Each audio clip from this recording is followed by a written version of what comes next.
What a headshot! What a head! How's it, guys? This is Dayvy, FPL, and welcome back to the Fantasy Premier League video here on my channel. Now in this video, I'll be taking you through the ultimate guide to the upcoming Game Week 14. So Game Week 14 proves to be the week before all the madness does start. As you guys will know, in December, we have so many game weeks coming up, so hopefully you guys are hyped for that. So I think for Game Week 14, it might be a pretty kind of predictable game week on paper. Looks like an outstanding game week out of home fixtures for the main players, and therefore we're going to be looking at some massive scores. So the talking points covered in this ultimate guide are a little bit straightforward. We're going to be going over the stats review. We're now going to incorporate the whole season as well as the last 6 game weeks. And then I'll be jumping to the Game Week 14 specific talking points, such as who to replace kind of an Eze with, as well as the Kamsi debate. So make sure that you guys stay tuned for that Kamsi debate at the end of the video. It's all about Mo Salah versus Erling Haaland. Comment down below who you guys are captaining. But as mentioned, if you guys want to see my thoughts on that Kamsi debate, it's going to be the last talking point. So sit back, relax, and let's get straight into it. So let's go over the stats review. Probably my favorite portion of the FPL week is looking at the stats, reviewing which teams have improved or decreased. And as mentioned, we're now going to divide this into 2 categories. The first category is going to be the whole season stats, and the second category is going to be the last 6 game weeks. Now the reason I've done this is that I do believe we've played enough kind of games this season. We're now entering into this kind of tough Christmas period. So I want to see what teams are entering this period with the good form. So whether that be 6 game weeks, 8 game weeks, 10 weeks, whatever you guys want to go for, you guys can go over to Fix and use your own stats. But as mentioned, I'll be going over the full season as well as the last 6 game weeks. Now after that, we're going to be going over the attacking and the defensive numbers, starting off with the attacking ones. So on the left hand side, you guys will see the top 6 sides from an XG non-penalty point of view per game. And that's going to be Liverpool, Man City, Aston Villa, Newcastle, Everton, and finally Spurs. So yes, Everton have actually crept back into the top 6 attacks. You guys might be wondering why they didn't even score against Manchester United. But if you guys watched that game, Onana made simply too many saves. So yes, we're sitting with Everton as the 5th best attack in terms of XG non-penalty. But I don't really know if I'd recommend any of their options. Now the top 2 teams, I've already spoken about it, but the Kamsi debate this week, Erling Haaland versus Mo Salah. It doesn't get much tougher in terms of the stats. Both sides have had great attacks. Next up is going to be Aston Villa and also Newcastle, 2 teams that are on pretty decent form. And that's why I've mentioned, if you guys do want to keep a Dayvy and you're confident he starts, I think this game could be good against Bournemouth. Now the last team is going to be Spurs, and this is going to be the entire season, so obviously incorporating Maddison. For the stats without him, it's basically the last 2 or 3 weeks, which is quite a small sample, but I still have faith in that Spurs attack. Now the teams on the left hand side are pretty kind of predictable. A lot of these teams are already in our squads, but if you guys are looking to target attackers, definitely target these teams. Now let's go to the opposite end of the spectrum, the bottom 6 teams from an attacking point of view. It's going to be Sheffield United, Burnley, Luton, Fulham, Forest, and finally Crystal Palace. Pretty kind of predictable, to be honest. Now you guys won't be targeting these sides from an attacking point of view. Please don't do that. For example, Sheffield United, are you guys going to start Archer this week? Probably not.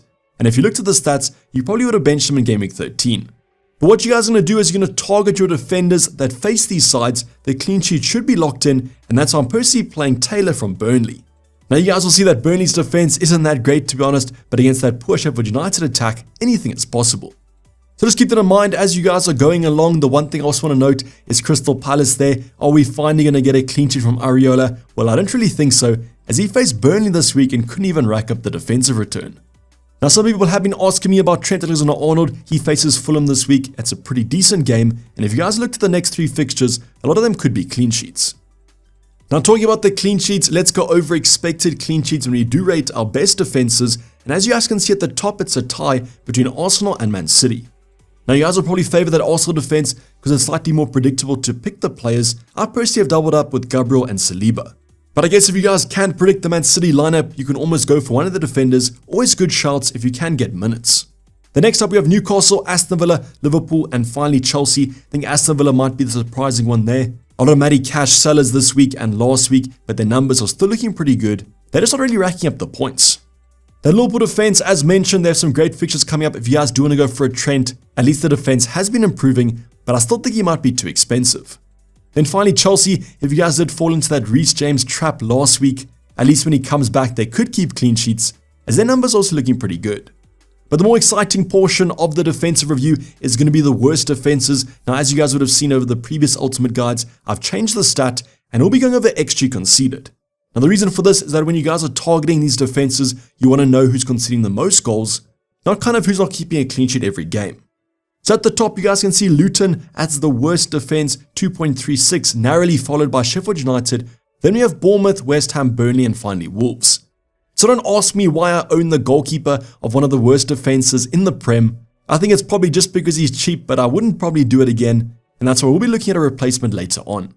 But this week, a few of our options of facing these sides, already spoke about those Aston Villa assets, good attacking stats, and against one of the worst defenses in the Prem, a Diaby could absolutely bang. Otherwise, Saka vs Wolves without some of their defensive options, if you guys saw last night's game against Fulham, was an absolute mad one, and unfortunately a lot of their players are actually suspended. So let's hope Saka has an absolute ball in this game, gets us those FPL points, as this could be quite a high scoring affair. So once again, the left-hand side is expected clean sheets, target these sides for your defenders, whereas on the right-hand side, target these sides for your attackers, especially your captain. Now as mentioned, let's now switch it up to the last 6 game weeks. You guys can use this as a bit more kind of a form metric going to this jam-packed festive period.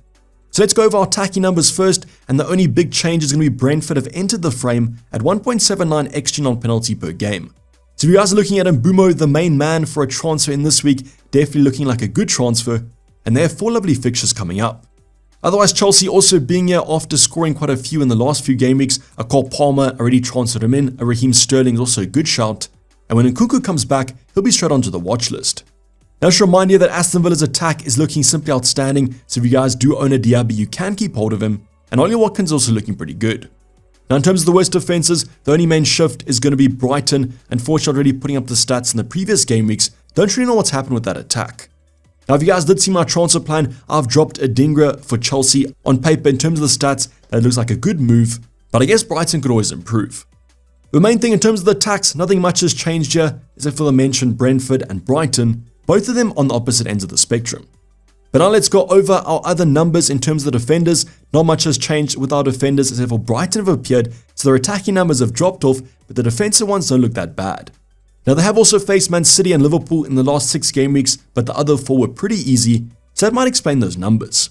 Now on the right hand side, we're going to see some changes. Chelsea and United are going to be popping up in terms of the most XG conceded. Chelsea I can understand after a very high scoring game against Man City, then obviously they got battered by Newcastle. United also showing here that their defensive injuries might have been causing them some harm, but I guess they did rack up a clean sheet against Everton with quite a high XG conceded. But otherwise, like the attackers, nothing much has changed here. So it does show you that the form of the players over the entire season is translating into the last 6 game weeks. But comment down below, was there a team that I've missed out on in terms of the most informed sides, or the stats are giving the entire story of these numbers, and what sides are you guys targeting for this festive period? Now the next talking point will just be a reminder about the midweek fixtures kicking off tonight. I'm recording this on Tuesday, with the Champions League tonight and Wednesday, and then the other European competitions coming up on Thursday. And as you guys know, a lot of Prem sides are actually featuring. So just make sure all the players come out uninjured. For example, we have Liverpool and also Man City. If Haaland and Salah come out without injuries, that's going to just make this debate even tougher. But don't worry, in the team selection coming up on Thursday, I'll probably be focusing on most of these, otherwise in the deadline stream coming up on Saturday. Now the next talking point I want to go over is more of a general kind of midfielder review. A lot of injuries this week. Eze, for example, if you guys are looking for a Diaby replacement, if you think he's going to be benched, who should you guys replace them with? Now I'll be going over 2 replacements that I think should be on the top of your watch list. Now there's so many kind of mid-price midfielders at the current moment. We have an Anthony Gordon, a Hwang Hee-chan, even a Willian, both those 2 players on penalties. But my favorite budget option is going to be another player on penalties. It's Cole Palmer from Chelsea. Now I know with Nkunku back there might be some rotation, but I do believe Palmer is one of the best Chelsea attackers. Now the reason I want to target him is that if you guys just saw the kind of stats over the last 6 game weeks, Brighton have improved, yes, but without Lewis Dunk in game week 14, I think Chelsea could have some fun. Then we had United with one of the highest XG conceded over the last 6 game weeks. There could be goals in that one, as well as Everton. And from game week 16 onwards, the sea of green is absolutely insane for Chelsea. So if you guys are looking for a cheap option, a budget enabler, I would definitely go for Cole Palmer. But as mentioned, if you guys do want to go for an Anthony Gordon and can afford him, he's also a good shout. But the main replacement, and definitely one of the highest priority players I'd be looking at, is Mbumo from Brentford. Great attacking stats from Brentford's point of view over the last 6 game weeks, and the next 4 are simply outstanding.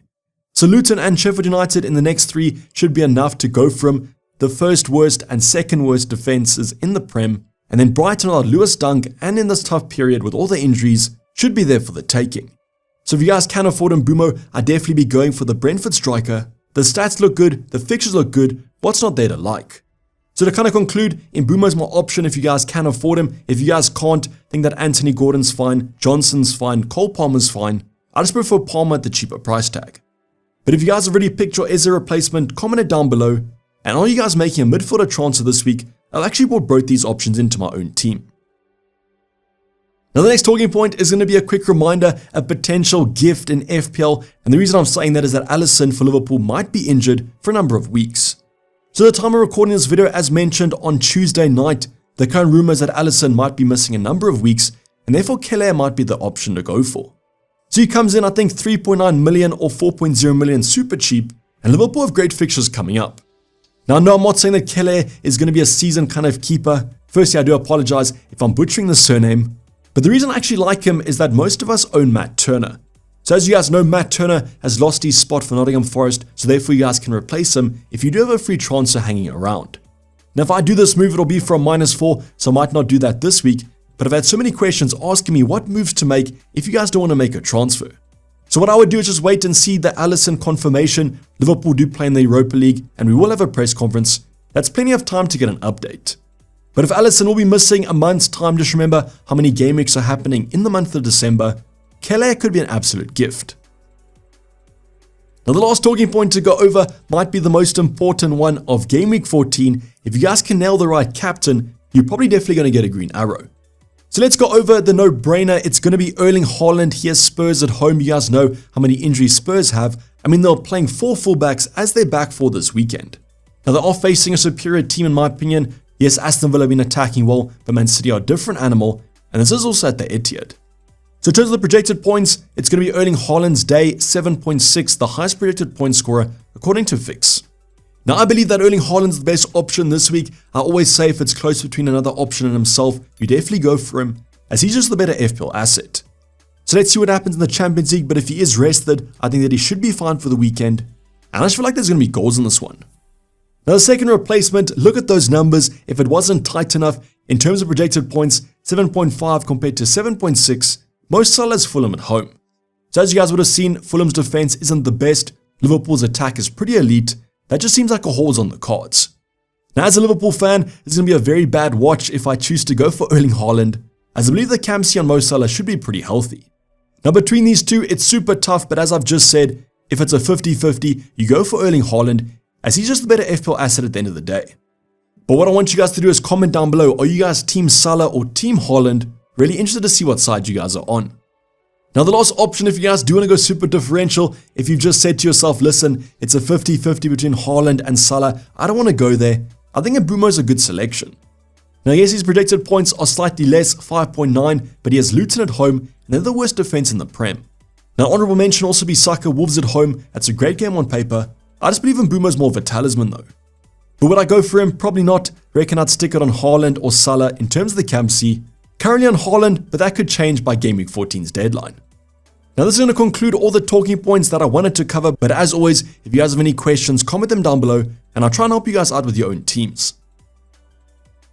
But this is basically going to wrap up the video, guys. Hope you guys did enjoy it. Please don't forget to like if you did and subscribe if you have subscribed yet. I'll be seeing you guys for the team selection coming up shortly, so make sure those bell notifications are turned on for YouTube. But I'm signing off. It's been Dayvy FPL, and I'm out. Cheers, bye.